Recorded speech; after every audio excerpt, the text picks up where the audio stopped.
Tous les regards dans cette salle de bal se sont tournés vers moi au moment où le lieutenant-colonel Daniel Mercier a prononcé mon nom. Pas Liliane, pas madame, mais un indicatif que seule une poignée de soldats sur cette terre était censée connaître. La coupe de champagne de ma sœur s'est arrêtée à mi-chemin de ses lèvres.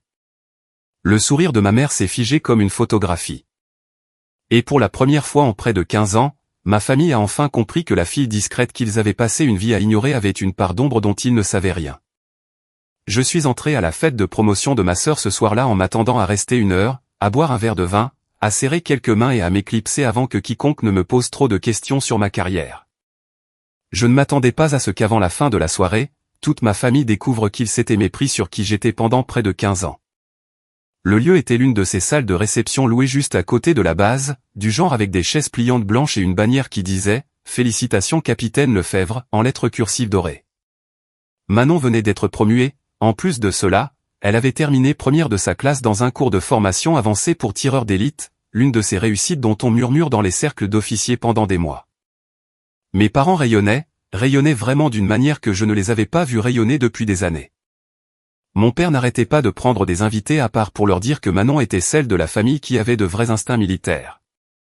Il le disait avec une telle fierté que j'ai presque ri, non pas parce que c'était cruel, mais parce qu'il le disait devant moi comme si je n'étais pas là, debout dans mon propre uniforme. Quand ma mère m'a présenté à quelqu'un près du bar, elle a posé sa main sur mon épaule et a dit « Voici mon autre fille. Elle est aussi dans l'armée. » Aussi, elle est aussi dans l'armée. 4 mots qui vous disaient exactement où je me situais dans la hiérarchie mentale de cette famille. Je ne l'ai pas corrigée. J'avais arrêté de la corriger il y a des années. Il y a une sorte de fatigue particulière qui vient du fait de devoir s'expliquer à des gens qui se sont déjà fait une opinion, et j'avais fait la paix avec cette fatigue bien avant cette fête. Manon est arrivée comme si la pièce lui appartenait parce que, d'une certaine manière, ce soir-là, c'était le cas. Elle avait cette confiance facile avec laquelle certaines personnes naissent et que d'autres passent une vie à rechercher. Des amis et des collègues officiers se sont rassemblés autour d'elle presque immédiatement, l'interrogeant sur le cours, lui demandant à quel point c'était vraiment difficile, ce que ça faisait de finir première. Elle leur a tout raconté. Chaque obstacle, chaque score, chaque moment qui, selon elle, avait testé ses limites. Et quelque part vers son 3e verre de champagne, les histoires ont commencé à devenir un peu plus grandioses qu'elles ne l'étaient probablement. C'est à ce moment-là que quelqu'un a mentionné le nom. Est-il vrai qu'ils enseignent encore un cours basé sur une légende, Vipère Noire ? J'ai senti ma colonne vertébrale se redresser sans le vouloir. Personne n'a remarqué. Pourquoi l'aurait-il fait ? Personne dans cette pièce, à l'exception peut-être d'un homme se tenant tranquillement près du fond, n'avait de raison de lier ce nom à moi. Manon a ri, rejetant ses cheveux en arrière comme elle le fait quand elle veut un public. Oh, Vipère Noire. Oui, il mentionne ce nom comme si c'était censé vous faire transpirer. Elle a pris une autre gorgée. S'il vous plaît, même Vipère Noire ne m'a jamais fait peur. Le groupe autour d'elle a ri. C'était le genre de rire qui vient facilement après le champagne lors d'une fête où tout le monde est impatient d'être diverti par la femme de la soirée. Je n'ai pas ri. J'ai plutôt pris mon verre d'eau et j'ai bu une lente gorgée, principalement pour avoir quelque chose à faire de mes mains, parce que Vipère Noire n'était pas une légende pour moi. C'était mon nom.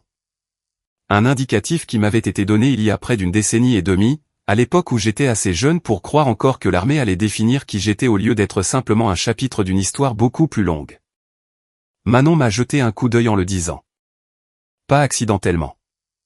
Elle voulait que je l'entende. Elle veut toujours que je l'entende. Il y a un regard particulier que ma sœur prend quand elle marque un point, cette petite lueur au coin de sa bouche comme si elle cochait une case qu'elle seule peut voir. Je n'ai rien dit. Je ne dis jamais rien dans ces moments-là. C'est plus facile comme ça. Plus facile pour la famille, plus facile pour la fête, plus facile pour la version de la paix que nous avons tous accepté de maintenir depuis que j'étais assez grande pour comprendre que avoir raison ne valait pas la peine d'être la raison pour laquelle le dîner devenait silencieux. Mais la paix, j'allais la prendre, à une date de péremption. Derrière Manon, un homme en tenue de cérémonie bleue s'était immobilisé. Je l'ai reconnu immédiatement, le lieutenant-colonel Daniel Mercier, un évaluateur principal que j'avais croisé des années auparavant lors d'un cycle de formation dont la plupart des gens dans cette pièce n'avaient jamais entendu parler. Il ne souriait plus. Il regardait au-delà de Manon, directement vers moi, avec le genre d'expression que les hommes ont quand ils voient un fantôme qu'ils ne s'attendaient plus à rencontrer. Manon s'est retournée pour voir ce qui avait attiré son attention. « Monsieur » a-t-elle dit, se redressant automatiquement comme on le fait autour des officiers supérieurs. Mercier ne lui a pas répondu. Il l'a dépassé, ses yeux rivés sur les miens. Et pendant un instant, le bruit de la fête a semblé s'évanouir complètement, de la même manière que le son disparaît juste avant que quelque chose d'important ne se produise. « Madame » a-t-il dit, sa voix portant juste assez pour que les personnes les plus proches de nous l'entendent. « Je ne savais pas que vous seriez ici ce soir. » J'ai vu le sourire de Manon vaciller pour la première fois de la soirée. Mercier a redressé les épaules, comme le font les soldats par instinct, non par ordre, et a prononcé les mots qui allaient défaire 15 ans de silence en environ 4 secondes. « C'est un honneur de vous revoir, vipère noire. » Pour comprendre pourquoi cette phrase a eu un tel impact, il faut comprendre ce que c'était que de grandir en tant que Liliane Lefebvre dans une maison où l'amour donnait parfois l'impression d'être assorti d'un tableau de pointage dont personne n'admettait l'existence.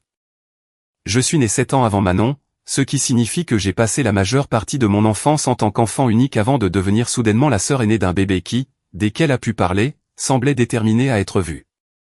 Manon n'était pas une mauvaise enfant. Je veux être clair à ce sujet car il serait facile de raconter cette histoire comme si elle était une sorte de méchante dès le début. Elle ne l'était pas. Elle était juste une petite fille qui avait besoin d'applaudissements comme certaines personnes ont besoin d'air. Et dans une maison avec 2 parents qui travaillaient et pas toujours assez d'attention pour tout le monde, elle a appris très tôt que la performance la plus bruyante obtenait la plus grande réaction. J'étais le contraire. Calme, réservé, le genre d'enfant qui faisait ses devoirs sans qu'on le lui demande et qui ne mentionnait pas une bonne note à moins que quelqu'un ne demande spécifiquement à l'avoir. Ma mère disait de moi que je ne demandais pas d'attention, ce qui ressemble à un compliment jusqu'à ce que vous réalisiez ce que cela signifie réellement dans une famille. Cela veut dire que personne n'a à dépenser d'énergie pour vous remarquer. Notre père, Richard Lefebvre, avait servi quelques années dans l'armée dans la vingtaine avant qu'une blessure ne mette fin à sa carrière plus tôt qu'il ne l'avait prévu. Il n'en parlait pas beaucoup, mais on pouvait dire que cela l'avait marqué, une sorte d'affaire inachevée qu'il semblait chercher à faire achever par l'une de nous. Quand je me suis engagé, il était fier, vraiment fier.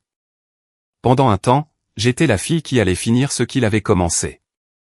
Puis la nature de mon travail a commencé à changer. Je suis passé à des postes dont je ne pouvais pas parler à table.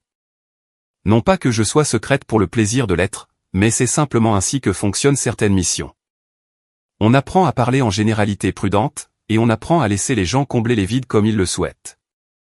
Quand mon père me demandait ce que je faisais, je disais quelque chose comme « des exercices d'entraînement » ou « une mission d'évaluation ».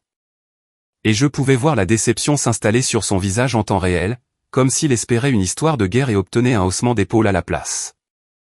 Manon n'a jamais eu ce problème. Elle racontait tout à tout le monde. Chaque cours, chaque score, chaque ruban, chaque promotion, le tout livré avec le genre de détail qui fait que les gens se penchent lors des fêtes. Et parce que je restais silencieuse et qu'elle restait bruyante, notre famille a tiré une conclusion très simple au fil des ans, une que personne n'a jamais dite à voix haute, mais que tout le monde croyait clairement, Manon allait quelque part. Je faisais du surplace. Je n'ai pas contesté cette histoire. En partie par fierté, en partie parce que je ne pensais sincèrement pas que nos dîners de famille étaient l'endroit pour déballer des missions classifiées, et en partie, si je suis honnête. Parce qu'une partie fatiguée et silencieuse de moi avait cessé de croire que cela changerait quoi que ce soit même si j'essayais. Alors, j'ai laissé le silence faire ce que le silence fait toujours dans les familles comme la mienne. Il s'est rempli de la version des événements de quelqu'un d'autre, et la version des événements de Manon a commencé au fil du temps à m'inclure comme personnage secondaire dans sa propre histoire de réussite. De petits commentaires lancés si nonchalamment qu'ils ne s'enregistraient presque pas comme cruels. Tout le monde n'est pas fait pour le feu de l'action, Lille, a-t-elle dit une fois lors d'un barbecue du 4 juillet devant la moitié du quartier. Une autre fois, lors d'un dîner de famille pour lequel j'avais conduit 6 heures, tu as toujours été plus une personne de bureau, de toute façon. J'ai laissé ces remarques atterrir et glisser, ou du moins je me suis dit qu'elle le faisait.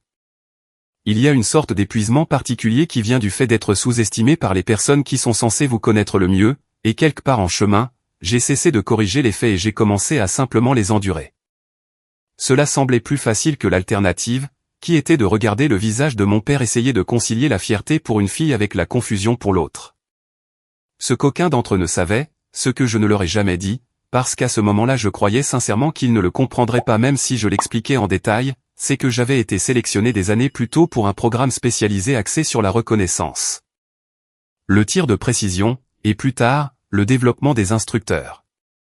Ce n'était pas le genre de choses que l'on aborde autour d'un rôti. Ce n'était pas dramatique comme les gens l'imaginent quand ils entendent « formation de tireur d'élite ». Pas de musique de film, pas de ralenti sur la détente. C'était de la patience, de la discipline, des centaines d'heures à apprendre à attendre, à observer, à ne jamais agir avant d'être certaine. C'est de là que venait l'indicatif. Vipère noire. Pas à cause du nombre de victimes ou de théâtralité hollywoodienne, la vérité était presque ennuyeuse en comparaison. Il venait de ma façon de travailler, patiente, presque invisible jusqu'au moment exact où je devais être vu. Les instructeurs plaisantaient en disant qu'on ne savait jamais que Vipère Noire était dans la pièce jusqu'à ce qu'il soit trop tard pour que cela ait de l'importance. Le nom a survécu à mon rôle actif sur le terrain. Des années plus tard, certains des scénarios d'entraînement et des cadres d'évaluation que j'avais aidé à développer étaient encore utilisés pour tester de nouveaux officiers longtemps après que je sois passé moi-même au commandement et à l'instruction. Dans certains cercles, Vipère Noire était devenu une sorte de référence, une norme à laquelle les gens étaient comparés sans jamais savoir de qui il s'agissait réellement. Mais à la maison, rien de tout cela n'existait. À la maison, j'étais toujours juste Liliane qui est, aussi dans l'armée. Ce qui nous ramène à cette salle de bal, à Manon, se retournant avec sa coupe de champagne toujours à la main, son visage pris entre la confusion et le début de l'effroi. « Comment vous a-t-il appelé » a-t-elle demandé. J'ai croisé son regard et je n'ai pas scié. « Tu l'as entendu. » Pendant un moment, personne dans cette salle de bal n'a bougé. Puis Manon a fait ce que Manon fait toujours lorsque le sol se dérobe sous ses pieds. Elle a cherché une blague pour se stabiliser. « Monsieur, vous voulez dire elle ?» Elle a même ri un peu, me désignant comme si j'étais la chute d'une blague qui n'avait pas encore atterri. « C'est ma sœur, Liliane. » L'expression de Mercier ne s'est pas adoucie. Au contraire, elle s'est légèrement durcie, de la manière dont le visage d'un homme se durcit quand il réalise qu'une blague n'est pas une blague du tout.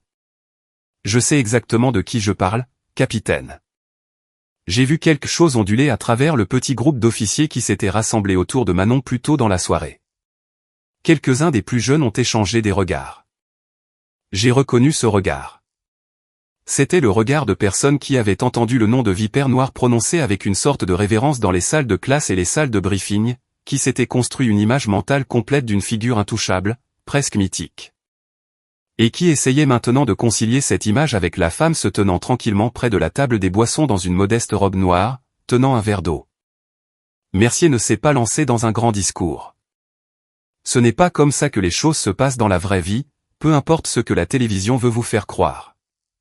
Il a simplement dit d'un ton neutre que j'avais fait partie de l'équipe qui avait développé et évalué plusieurs des normes utilisées dans le cours que Manon venait de terminer. Rien de plus dramatique que cela. Juste un fait livré simplement, de la manière dont les faits arrivent généralement juste avant de faire exploser quelque chose. Puis il a ajouté le détail qui a réellement fait des dégâts. L'une des évaluations qui vous a posé le plus de problèmes, capitaine, le scénario avec l'approche compromise, a été construite à partir d'une méthodologie qu'elle a développée. J'ai vu la couleur se retirer légèrement du visage de ma sœur. Non pas parce que c'était une insulte, mais parce que c'était vrai, et les choses vraies ont une façon de frapper plus fort que tout ce qui est destiné à blesser intentionnellement. Mon père a été le premier à parler dans le silence qui a suivi. Il s'est tourné vers moi, et il y avait quelque chose dans sa voix que je n'avais pas entendu diriger vers moi depuis longtemps, une véritable stupéfaction, peut-être même le début d'une blessure. « Pourquoi ne nous as-tu jamais rien dit ? Je veux être honnête sur ce qui s'est passé en moi à ce moment-là, parce qu'il serait facile de dire que je me suis sentie justifiée, triomphante, une sorte de satisfaction d'être enfin vue. Ce n'était pas ça. Ce que j'ai ressenti, c'était une fatigue particulière, celle que l'on ressent quand on a porté quelque chose de lourd pendant si longtemps que le poser ne procure pas de soulagement. Cela ressemble juste à une mise à nu. Je n'ai pas élevé la voix. Je n'ai jamais été quelqu'un qui élève la voix. On me l'a désappris il y a longtemps, remplacé par quelque chose de plus stable et, je pense, de plus dangereux à sa manière silencieuse. À quel moment exactement m'auriez-vous écouté ? Mon père a ouvert la bouche puis l'a refermée. Je pouvais le voir parcourir mentalement des années de dîners, de vacances, d'appels téléphoniques, cherchant le moment où il aurait fait de la place pour une réponse dont il avait apparemment décidé à l'avance qu'il n'avait pas besoin. Je n'ai pas attendu qu'il en trouve un. Je lui ai rappelé calmement, sans théâtralité, les fois où j'avais essayé. La fois où j'avais commencé à expliquer une nouvelle mission lors du dîner de Thanksgiving et où ma mère avait gentiment redirigé la conversation vers le prochain test d'aptitude physique de Manon. La façon dont les conversations dans notre maison avaient une sorte de force d'attraction gravitationnelle vers tout ce que Manon faisait ensuite, tout le reste étant traité comme un bref détour avant de revenir à l'événement principal. Le visage de ma mère était devenu pâle. « Laisse Manon avoir ça », avait-elle dit une fois, il y a des années, quand j'avais mentionné, juste mentionné, même pas demandé quoi que ce soit, que j'avais aussi des nouvelles. Elle fait enfin quelque chose d'exceptionnel. Je n'avais pas argumenté alors. Je n'ai pas argumenté maintenant. J'ai juste laissé le souvenir s'installer dans la pièce entre nous comme quelque chose qui avait enfin le droit de respirer. Manon, à son honneur, n'est pas restée silencieuse longtemps. Quoi qu'elle soit, et j'avais fini par comprendre au fil des ans qu'elle était plus compliquée que la caricature que je la laissais parfois devenir dans ma propre tête quand j'étais en colère, elle n'était pas une lâche. Elle a riposté. Alors j'ai un indicatif que je ne connaissais pas, a-t-elle dit, les bras croisés. Ça n'efface pas ce que j'ai fait. J'ai quand même fini première de ma classe. C'est vrai, ai-je dit, et je le pensais. Ce n'était pas un moment où j'avais besoin de lui enlever sa réussite pour sentir que la mienne comptait. Et tu devrais en être fier. Je pense que cette réponse l'a prise au dépourvu plus que tout ce qui s'était passé jusqu'à présent. Elle s'était préparée à un combat, à une sorte de tour de victoire de ma part, et à la place, elle a obtenu quelque chose qui ressemblait de manière déconcertante à de la grâce. C'est alors que Mercier a de nouveau parlé, plus doucement cette fois, mais avec un poids encore plus grand. Capitaine, être bonne n'a jamais été le problème. Il l'a regardé directement. Pensez que vous n'aviez plus rien à apprendre, voilà le problème. La mâchoire de Manon s'est crispée. Je l'ai regardé chercher une réponse et ne rien trouver, ce qui pour ma sœur, une femme qui avait toujours une réplique toute prête, était un signe en soi. Puis Mercier a fait quelque chose que je n'avais pas prévu. Il s'est tourné vers Manon avec une expression qui était passée du formel à quelque chose de plus proche de l'inquiétude. J'ai vu le visage de ma sœur changer d'une manière que je n'avais jamais vue auparavant. Pas de l'embarras, quelque chose de plus proche de la peur. J'ai réalisé, debout dans cette salle de bal surchauffée avec un verre d'eau qui transpirait dans ma main, que ce qui allait être révélé était plus important qu'une dispute familiale sur qui avait eu le plus d'attention en grandissant. Il ne s'agissait plus de vieilles blessures.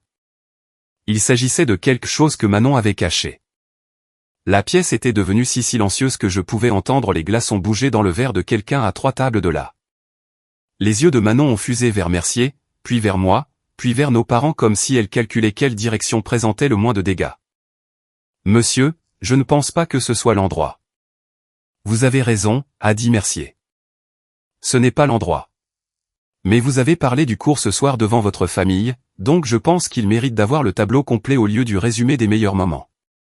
Je veux expliquer quelque chose sur le fonctionnement réel de ces évaluations, parce que Hollywood a tendance à se tromper d'une manière qui rend la vérité encore plus dure à entendre quand les gens l'apprennent enfin. Pendant l'évaluation finale sur le terrain de Manon, il y avait un scénario simulé impliquant une approche compromise, essentiellement un test pour savoir si un tireur peut s'adapter lorsque de nouvelles informations contredisent sa lecture initiale d'une situation. C'est conçu pour être inconfortable. C'est conçu pour tester quelque chose de plus important que la discipline de la détente ou le calcul du vent. C'est conçu pour tester si vous pouvez entendre une voix qui n'est pas la vôtre quand cela compte. Manon avait un observateur avec elle pendant cet exercice, un officier plus jeune qui transmettait des données de positionnement critique. À un moment clé, l'observateur a signalé quelque chose, une divergence qui aurait dû inciter Manon à faire une pause et à réévaluer.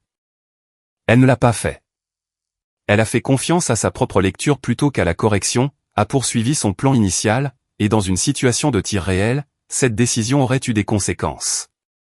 Dans la simulation, cela signifiait simplement un objectif manqué et un débriefing très inconfortable.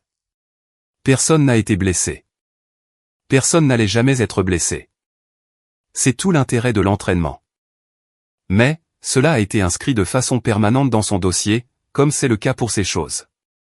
J'ai regardé Manon se refermer sur elle-même alors que Mercier exposait les faits simplement, sans cruauté, mais sans les adoucir non plus.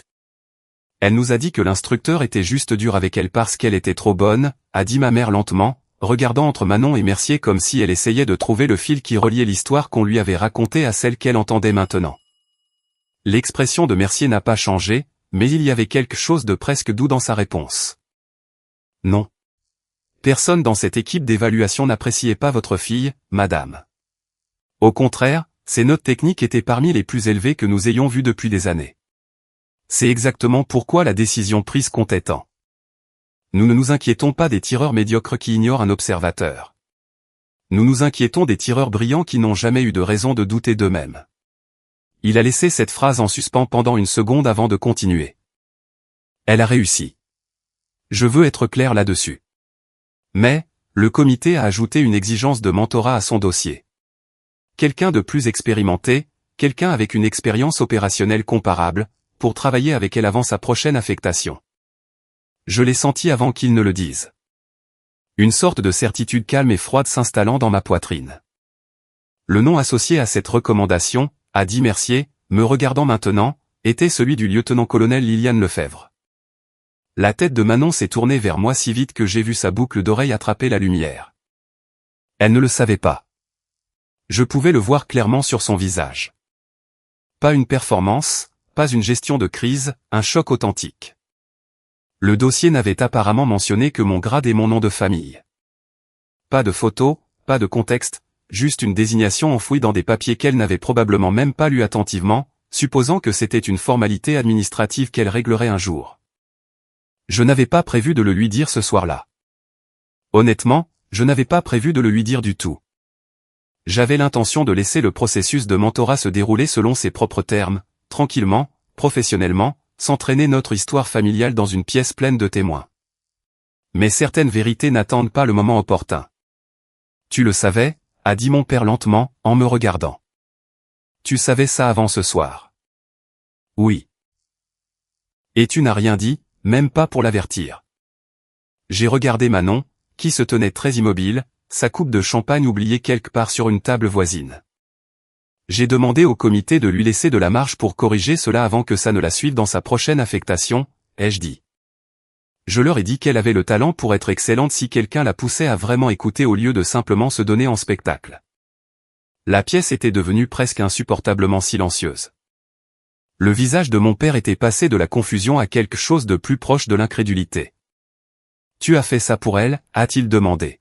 « Après tout ça ?»« C'est ma sœur, ai-je dit, et je le pensais de la manière la plus simple et la moins compliquée que ces mots puissent avoir. J'ai vu quelque chose se fissurer derrière les yeux de Manon. Pas de la gratitude, exactement, pas encore. Quelque chose de plus brut que ça. Parce que la gratitude exige d'abord d'admettre qu'on a besoin d'aide, et ma sœur avait passé près de 3 décennies à se construire une identité autour du fait de n'avoir jamais besoin de l'aide de personne, et encore moins de la mienne. Elle n'était pas prête à l'accepter pleinement. Je pouvais la voir chercher un appui, une façon de donner un sens à tout cela à l'intérieur de l'histoire qu'elle s'était racontée sur qui nous étions toutes les deux. « Tu as toujours voulu être meilleure que moi » a-t-elle dit finalement, sa voix tendue, presque accusatrice, comme si elle se raccrochait au seul récit qui nous avait toujours maintenus à une distance de sécurité l'une de l'autre. Je l'ai regardée pendant un long moment avant de répondre, et quand j'ai parlé, ce n'était pas avec colère. C'était avec quelque chose de plus proche de la tristesse parce que je comprenais enfin la forme de ce qui se passait entre nous depuis des années. « Non, Manon, ai-je dit doucement. Tu avais besoin que je sois moins bonne que toi. » J'ai vu cette phrase faire mouche, vraiment faire mouche, d'une manière que rien d'autre n'avait réussi ce soir-là. Ni l'indicatif, ni le dossier d'évaluation, ni même la révélation de Mercier sur le mentorat. Parce que pour la première fois, je ne parlais pas de ce que j'avais fait ou de ce qu'elle avait fait. Je parlais de ce que nous nous étions laissés devenir l'une pour l'autre. Les invités ont commencé à se diriger vers l'autre bout de la salle peu de temps après, comme le font les gens lorsqu'ils sentent qu'une conversation de famille a dépassé son public. Quelqu'un a remis de la musique, assez bas pour servir de bruit de fond, le genre de retraite discrète qui se produit dans les fêtes quand tout le monde trouve soudain son verre très intéressant. Mon père a attendu que la foule se soit éclaircie avant de venir me trouver près des fenêtres au fond de la pièce. Il avait l'air plus vieux qu'1 heure auparavant, bien que je ne pense pas que quoi que ce soit sur son visage ait réellement changé. C'était quelque chose dans sa façon de se tenir, comme un homme recalculant un problème de mathématiques qu'il était convaincu d'avoir résolu correctement il y a des années. Je suis désolé, a-t-il dit. Juste ça. Sans qualificatif, sans explication qui suit. Je ne l'ai pas accepté facilement. Je veux être honnête à ce sujet parce que cela ferait une histoire plus nette si je l'avais simplement accepté et laissé 15 ans se dissoudre en une seule phrase. Mais je n'ai jamais été quelqu'un qui accepte les excuses faciles, non pas parce que j'aime refuser le pardon, mais parce qu'une excuse qui saute les détails signifie généralement que la personne ne s'est pas vraiment penchée sur ce pourquoi elle s'excuse. Il n'a jamais été question que tu ne sois pas fier de Manon, lui ai-je dit. Tu étais censé être fier d'elle. Elle l'a mérité. Il a hoché la tête lentement, attendant la suite. Le problème, c'est que la seule façon dont tu semblais savoir comment être fier d'une fille était en rabaissant l'autre. J'ai vu cela s'imprégner en lui. Il n'a pas argumenté. Je pense que s'il avait argumenté, s'il avait essayé de se défendre, cela aurait pu être le moment où j'aurais réellement quitté cette fête sans me retourner. Mais il ne l'a pas fait. Il est juste resté là et a laissé la vérité atterrir. Je lui ai parlé des choses que notre famille avait manquées, non pas par besoin de compter les points, je veux être clair là-dessus. Mais parce qu'il avait besoin d'entendre la liste réelle au lieu de la version vague et pardonnable qu'il avait probablement construite dans sa propre mémoire au fil des ans. Ma cérémonie de promotion à laquelle il n'a pas assisté, celle où je suis devenu commandant, parce que Manon avait une compétition d'athlétisme ce même week-end, et il avait décidé, sans jamais le formuler comme une décision, que la sienne importait plus. Un événement de reconnaissance que ma mère a complètement manqué parce que Manon avait un conflit d'horaire mineur qu'elle considérait plus pressant. Le Thanksgiving des années auparavant où Manon avait dit à toute la table devant la famille élargie que je ne portais l'uniforme que pour paraître importante, et pas une seule personne à cette table n'avait dit un mot pour me défendre. Pas une seule. Je me souviens de ce Thanksgiving, a dit mon père doucement. Je sais que tu t'en souviens, ai-je dit. Je pouvais le voir sur ton visage. Tu n'as juste rien dit. Il n'a pas essayé de se justifier. Je pense que cela, plus que les excuses elles-mêmes, a finalement fait craquer quelque chose en moi. Regarder mon père simplement absorber la vérité au lieu de la gérer, de la déformer, de l'adoucir en quelque chose de plus facile à porter. Je pense que je me suis convaincu que tu n'en avais pas besoin, a-t-il dit finalement. De l'attention, du « je ne sais pas », du chichi. Tu ne l'as jamais demandé, alors je me suis dit que tu n'en voulais pas. J'ai arrêté de demander, ai-je dit. C'est différent de ne pas en vouloir. Il est resté silencieux un long moment, regardant la pièce, les invités dispersés, Manon debout près de la table des cadeaux, les bras enroulés autour d'elle, nous observant à une distance prudente. Ta mère s'est enseignée la même chose, ai-je ajouté doucement, non pas comme une accusation, mais comme quelque chose de plus proche d'une observation. Ce n'est pas que l'un de vous ait cherché à me blesser. C'est que le silence est facile à confondre avec la paix, surtout quand c'est pratique pour tout le monde sauf pour la personne qui reste silencieuse. Manon nous observait de l'autre côté de la pièce tout ce temps. Et finalement, quand mon père s'est éloigné pour trouver ma mère, ma sœur a traversé l'espace entre nous. Elle n'a rien dit au début. Elle est juste restée là, les bras toujours croisés, ayant l'air d'essayer de savoir où mettre ses mains, son visage, tout son être, maintenant que la version de moi contre laquelle elle avait construit son identité s'était révélée être quelqu'un d'autre entièrement. Je pouvais dire qu'elle voulait s'excuser. Je pouvais aussi dire qu'elle ne savait pas vraiment comment faire, parce qu'on n'avait jamais vraiment appris à Manon comment s'excuser sans se défendre dans la même phrase.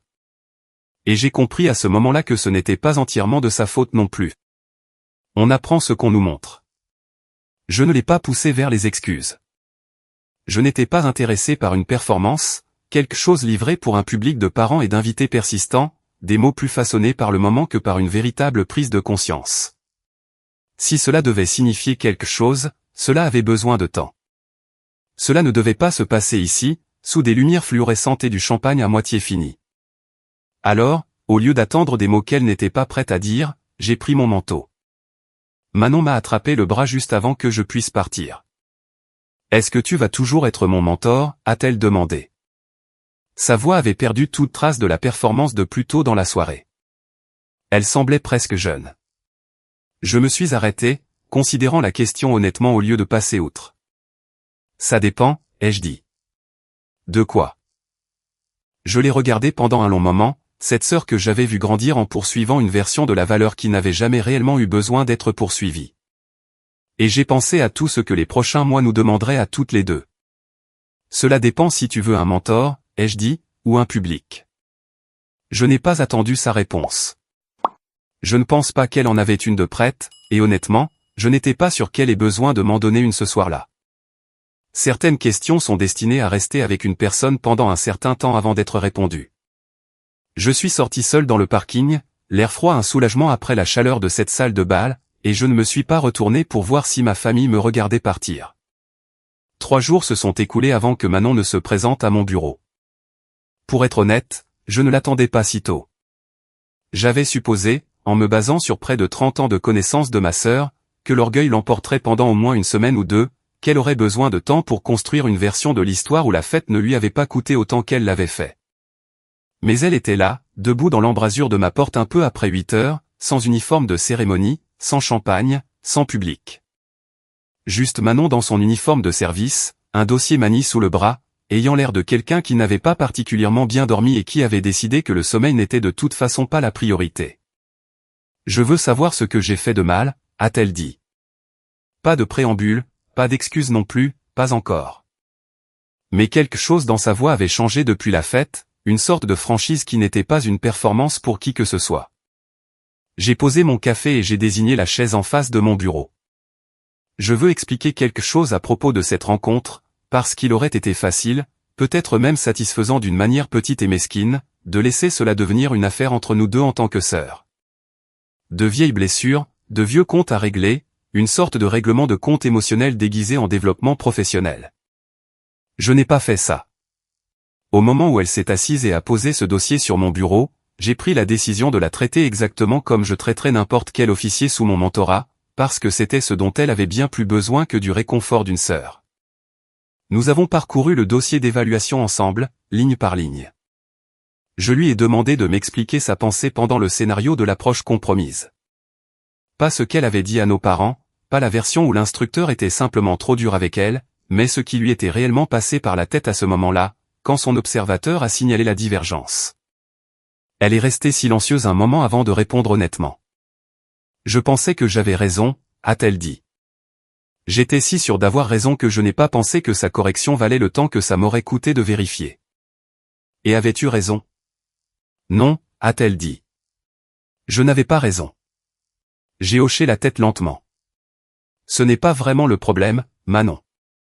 Elle a levé les yeux vers moi, confuse. Se tromper arrive à tout le monde, lui ai-je dit. Même aux personnes qui sont exceptionnellement douées dans ce qu'elles font. Surtout aux personnes qui sont exceptionnellement douées, parce qu'elles ont eu moins l'occasion de se tromper, ce qui signifie qu'elles ont eu moins l'occasion de le reconnaître sur le moment. J'ai tapoté le dossier entre nous. Le problème n'est pas que tu aies pris une mauvaise décision. Le problème est que tu n'as pas laissé de place à la possibilité que tu puisses avoir tort au départ. J'ai vu cela atteindre un niveau plus profond que la fête n'avait réussi à le faire.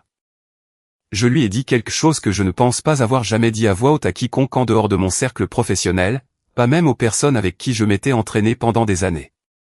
Le moment où vous commencez à croire que votre réputation vous sauvera, ai-je dit, est le moment où votre réputation devient dangereuse. Manon est restée assise avec ça un long moment. Je pouvais la voir y réfléchir, le tester contre chaque version d'elle-même qu'elle avait construite au cours des dernières années. L'enfant prodige, la première de sa classe, celle qui allait toujours être exceptionnelle parce que l'exceptionnel était le seul résultat qu'elle s'était jamais permis d'envisager. « As-tu jamais eu peur ?» a-t-elle demandé finalement. Et il y avait quelque chose de presque enfantin dans la question, dépouillée de la bravade que j'avais pris l'habitude d'entendre de sa part. En faisant ce que tu faisais, as-tu jamais eu vraiment peur? Constamment, ai-je dit sans hésitation. Elle a cligné des yeux, ne s'attendant clairement pas à cette réponse. Je pense qu'une partie d'elle m'avait transformé en le même genre de mythe que les instructeurs.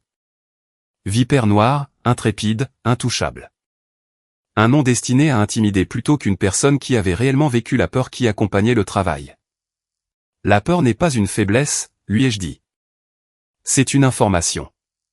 Elle te dit que quelque chose est important, que les enjeux sont réels, que tu devrais faire très attention. L'arrogance, c'est ce qui arrive quand tu arrêtes d'écouter cette information parce que tu as décidé que tu savais déjà tout ce que tu avais besoin de savoir. J'ai vu quelque chose changer derrière ses yeux, une vieille architecture commençait tranquillement à se défaire pour se reconstruire en quelque chose de plus honnête.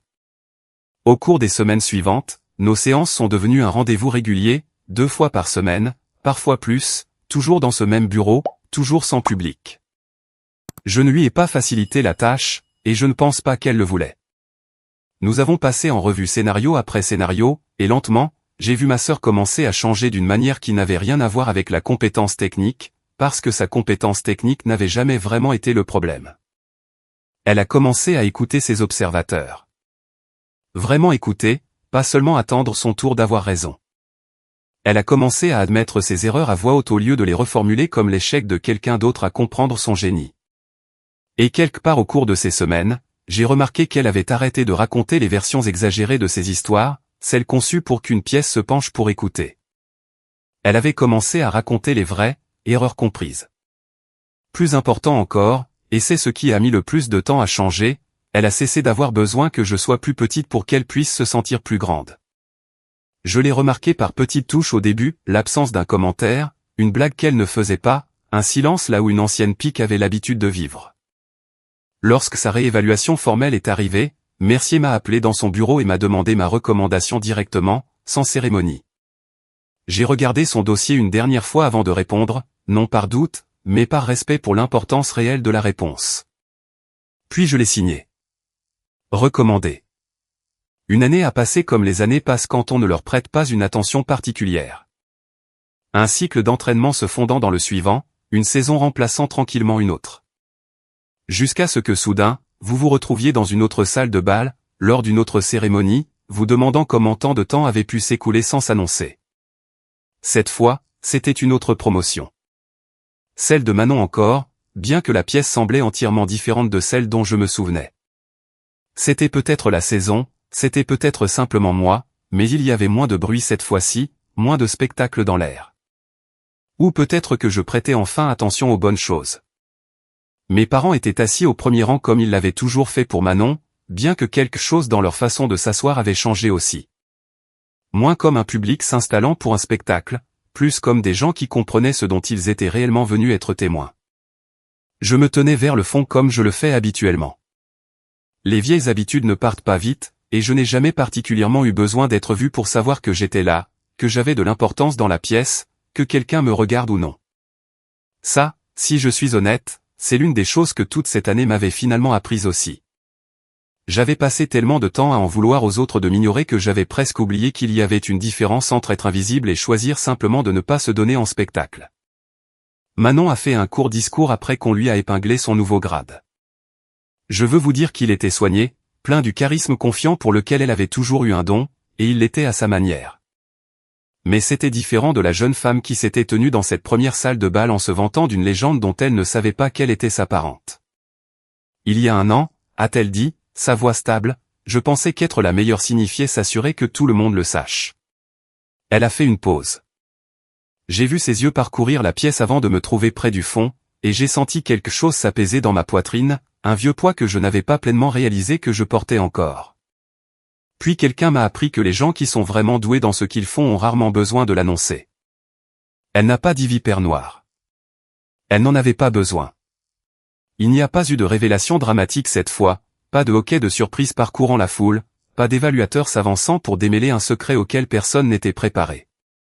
Ce n'était pas ce genre de moment, et je pense que Manon comprenait d'une manière qu'elle n'avait pas comprise un an plus tôt que certaines choses n'ont pas besoin d'un public pour être vraies. C'est ma sœur qui m'a appris ça, a-t-elle dit simplement. 3 mots. Ma sœur. Pas le lieutenant-colonel Lefebvre, pas une légende d'un manuel d'entraînement, juste « ma sœur », prononcé simplement devant les personnes qui avaient passé des années à ne pas remarquer ce que cette relation signifiait réellement. Cela m'a touché plus profondément que la révélation lors de cette première fête ne l'avait jamais fait. Parce que ce soir-là, il y a un an, j'avais été vu pour ce que j'avais fait. Cette fois, j'étais vu pour qui j'étais. Après la cérémonie, mon père m'a trouvé près de la table des boissons, le même genre d'endroit vers lequel je gravitais toujours lors de ces événements, assez proche pour appartenir, assez loin pour respirer. Il ne m'a pas interrogé sur des missions classifiées, n'a pas demandé ce que Vipère Noire avait réellement fait sur le terrain, n'a pas demandé d'histoire de guerre à raconter à ses amis lors du prochain barbecue. Il m'a juste regardé pendant un long moment, puis il a dit, j'aurais dû poser plus de questions sur ta vie au lieu de supposer que je la comprenais déjà. J'ai accepté cela. Je veux être clair que l'accepter ne signifiait pas faire comme si les 15 dernières années n'avaient pas eu lieu, ne signifiait pas effacer les Thanksgiving, les cérémonies manquées et les années silencieuses à être présentées comme, aussi dans l'armée. La guérison, j'ai appris, ne consiste pas à effacer le passé. Il s'agit de décider quel genre de relation on est prêt à construire à l'avenir, les yeux ouverts, sans prétendre que le passé n'a pas façonné le présent. J'ai fixé quelques limites avec mes parents ce soir-là, doucement mais clairement, le genre de limites qui viennent du fait de croire enfin qu'on a le droit d'en avoir. Ils l'ont mieux accepté que ce à quoi je m'attendais. Je pense que d'une certaine manière, ils attendaient que je demande quelque chose. Je ne le savais tout simplement pas non plus pendant la majeure partie de ma vie. Plus tard, après que la plupart des invités soient partis, Manon m'a trouvé près de la porte. « Je peux te poser une question » a-t-elle dit. « Bien sûr. » Ce soir-là, à ma première fête, quand j'ai dit que Vipère Noire ne m'avait jamais fait peur. Elle a hésité, un petit sourire presque embarrassé se dessinant sur sa bouche. « Qu'est-ce que tu allais dire avant que Mercier n'arrive » J'y ai pensé un moment, considérant vraiment la question au lieu de chercher quelque chose d'intelligent. « Rien, ai-je dit. » Elle a ri, surprise. « Sérieusement ?» ?»« Sérieusement. »« Pourquoi ?» J'ai regardé ma sœur, je l'ai vraiment regardée, la femme qu'elle était devenue au cours de l'année écoulée, quelqu'un qui avait enfin appris à accepter d'avoir tort au lieu de jouer à avoir raison, et je lui ai donné la réponse la plus vraie que j'avais. Parce que si tu dois dire aux gens qui tu es, ai-je dit, tu finiras par rencontrer quelqu'un qui le sait déjà. Elle est restée silencieuse une seconde, puis elle a ri de nouveau, plus doucement cette fois, et quelque chose dans ce rire m'a dit que nous étions enfin arrivés quelque part qu'aucune de nous n'avait su trouver seule. Je pensais que cette nuit-là, à sa première fête, était le moment où ma famille avait enfin découvert qui j'étais. Je me trompais. Ils n'avaient pas besoin de savoir qui était Vipère Noire. Ils avaient besoin d'apprendre à voir Liliane. Et ma sœur avait besoin d'apprendre quelque chose d'encore plus difficile que de finir première d'un cours d'entraînement, comment devenir quelqu'un qui mérite de se tenir devant les autres. Manon a appris cela, et j'ai enfin appris que je n'avais jamais eu à me faire plus petite juste pour aider les gens que j'aimais à se sentir plus grands. Si cette histoire a signifié quelque chose pour vous, j'adorerais savoir où elle vous a trouvé. Laissez un commentaire et dites-moi quelle partie vous a le plus marqué. Nous partageons des histoires comme celle-ci chaque jour. Alors, si vous ne voulez pas manquer la prochaine, n'hésitez pas à vous abonner. Je vous promets qu'il y en a d'autres à venir. Continuons cette aventure ensemble.